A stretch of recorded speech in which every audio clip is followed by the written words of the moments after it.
بسم اللہ الرحمن الرحیم۔ السلام علیکم۔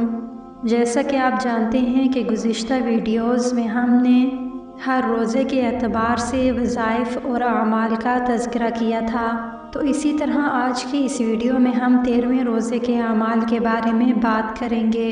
13ویں روزے کے دن نماز فجر کے بعد سورہ جمعہ کی آیت نمبر 4 33 مرتبہ پڑھیں۔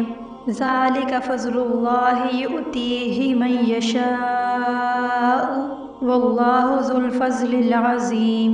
پھر ظہر کی نماز کے بعد سورہ فلق 47 مرتبہ پڑھیں۔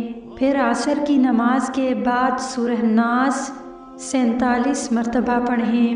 پھر مغرب کی نماز کے بعد دعائے نجات 11 مرتبہ پڑھیں۔ ربنا آتنا فی الدنیا حسنۃ وفی الآخرۃ حسنۃ وقنا عذاب النار۔ دنیا اور آخرت کی کامیابی کی مذکورہ دعا حضور صلی اللہ علیہ وسلم کی محبوب ترین دعا ہے۔